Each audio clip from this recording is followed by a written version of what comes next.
welcome to Indie Chats. I'm Nicole Delger of NicoleDelger.com. We're here in the Portraits to the People studio in San Francisco. I'm joined by Bryn Taylor of the Stylist.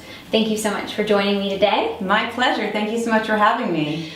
So we were talking before, and I really loved your point. You do personal styling and fashion for your clients. I do. I'll let you talk about yourself. But you were talking about how when you launched your business, you started with one customer and how that's evolved, and I'd love for you to talk more about that. Absolutely.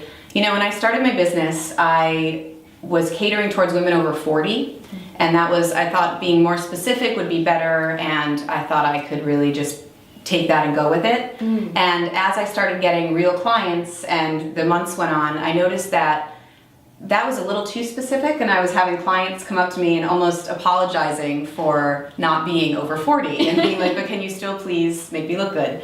And I realized that, you know, it was best to kind of broaden that but still maintain some specifics of why I cater to that, why I wanted to cater to that woman to begin with. And some of the common attributes were, you know, not having a lot of time, maybe going through a life change, whether that's professionally or personally, and maybe your body is different than it was when you were in your early 20s or 30s. And those things didn't have to necessarily be specifically for women over 40. It was just a common thread that I think a lot of women felt they needed help with. And that was when I decided that I should broaden my client base, and I should broaden and not be too specific with numbers, but really just think about how I could help in those specific instances. And what I really love from your story is, you know, when you start your business, especially when you're an independent brand, you kind of go in thinking, oh, I'm going to be doing this one thing, and then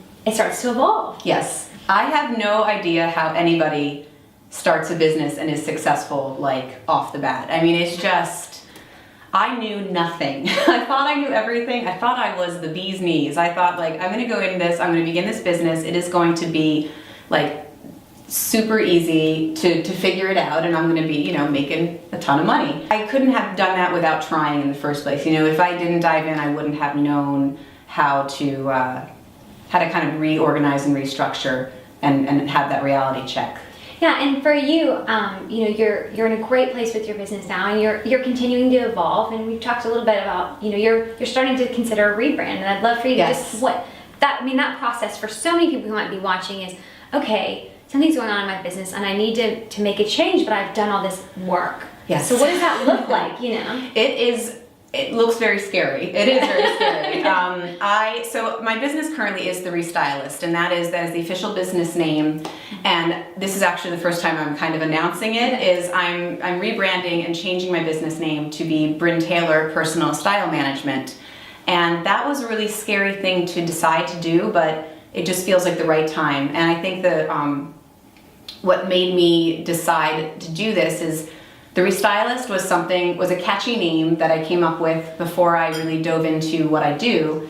And I thought it was SEO friendly, and, you know, it's catchy and cool. And then I realized after I'm having more and more clients and getting to know my ideal client that it just didn't, it was more of an industry term, which I know stylist is a common term that people know, but it wasn't for everybody, you know, and they didn't understand what the necessarily was. And you know, what was so clear to me wasn't clear to other people, you know, and so it got to a point where I was like, you know what, this is my business, and I am the person who's going out in the closets, in the stores with the people, like, face to face, and so it should really reflect me and literally have my name to it. Yeah, I would love for you to talk about some of the different packages that you offer. I think they're really unique, and you do a great job of setting yourself apart.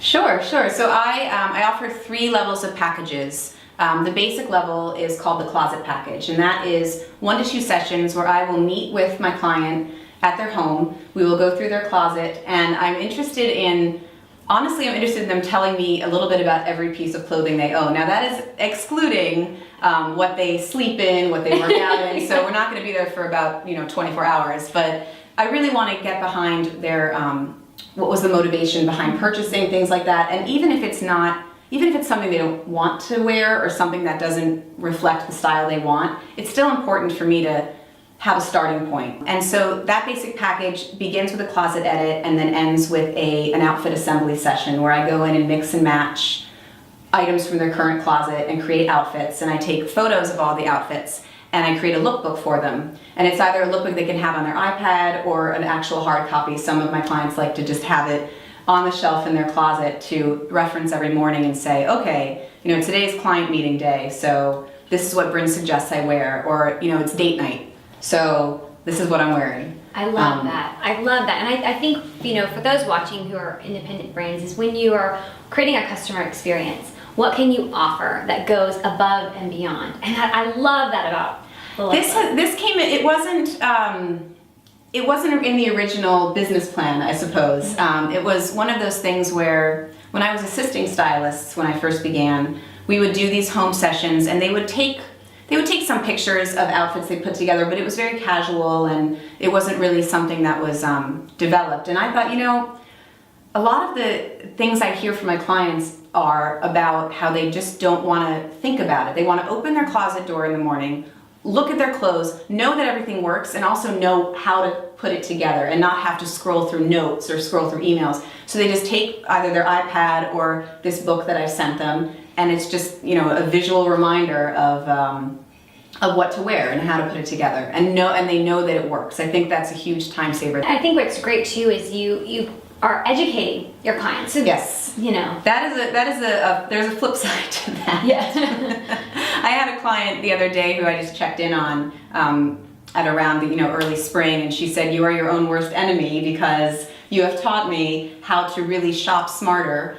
and how to dress well for my body, and I've only had to buy a couple pieces since then, and so I really don't need you, but thank you for helping me." Yeah. But I love that. I love hearing that. I say I like to help them build this muscle because it's a muscle that I naturally have, which is nice. It's one of the only few things I can do productively in this world is dress people, but it's nice to show them that it's not that hard. I mean, if you know what you're looking for and it's this muscle you build up, you can do it yourself, and it can be easy. Yeah, and what I always love to say too is your best client isn't necessarily the one that's buying the most from you, and if you're able to train that client and she goes on to advocate or drive more business. I love it. Exactly. I think it touches on just so many different things of, hire out your weaknesses, and that might be dressing yourself, which is okay, and bringing in a creative partner and trusting them and developing that muscle. I think that's really wonderful. So for those who want to know more about how to work with you. Yes, so you visit my website, first of all. That'll give you more details on the packages I offer, and you can visit my blog, which kind of shows you a little bit about,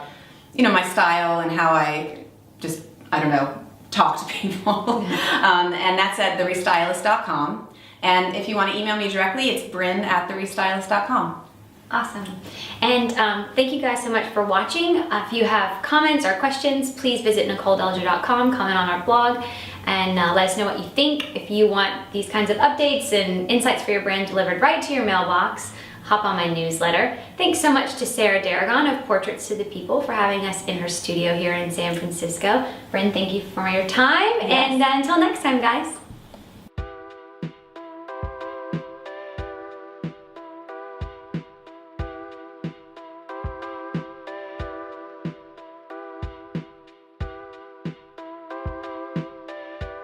What's some of the best advice you received in regards to running your own business? Best advice I received? I think it was to be proud of yourself and to not feel self-conscious when you're talking about your business. It doesn't come naturally to everybody. So when someone told me just to kind of get over yourself and, talk about yourself and be proud of it, that's been helpful.